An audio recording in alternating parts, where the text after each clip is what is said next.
In this series, we respond to questions and issues that people have, reasons perhaps why they have left the faith or are no longer involved in the faith. And I want to address those concerns and also invite people to take another look, to come back to the church. In today's episode, I'll be talking about disillusionment with some of the behavior of the hierarchy, the church, the clergy, and how that leads people to walk away.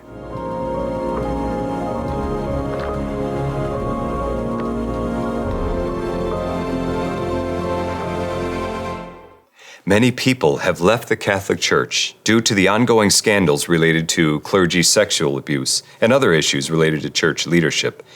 This has led to feelings of anger, betrayal, and mistrust among many Catholics. First, let me say that I completely understand. We hold our clergy, our priests, our deacons, and our bishops to a higher standard. For right or wrong, we do that.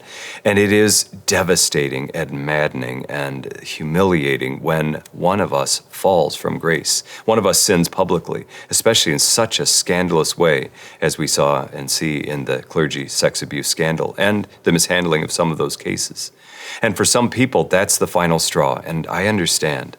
But I must say this, I have two things to offer. Number one, we must know that everyone is human, even the Pope, the bishops, the priests, our deacons, all of us are human. We all make mistakes.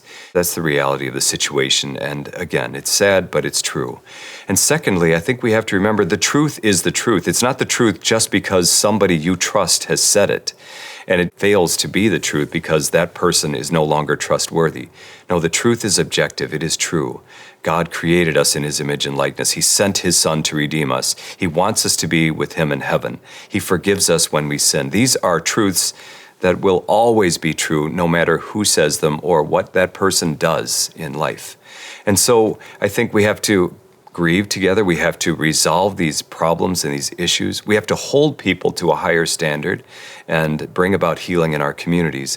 But we also have to focus on the truth of the gospel, the beauty, the joy of the gospel. We need to proclaim that and share that with one another. Given the reality that we face then, I invite people to get involved, be involved, to hold us to a higher standard, to accountability, to help us to get at the root causes of these horrible sins in ourselves and in the community as well. And then to look at the faith again, to look at the beauty of the gospel, to embrace that relationship that Christ wants to have with you and with all of us, so that we can indeed build up the body of Christ. We're not so dependent on a few leaders to do that, to preach the gospel, but all of us must embrace it and evangelize and teach the good news to one another.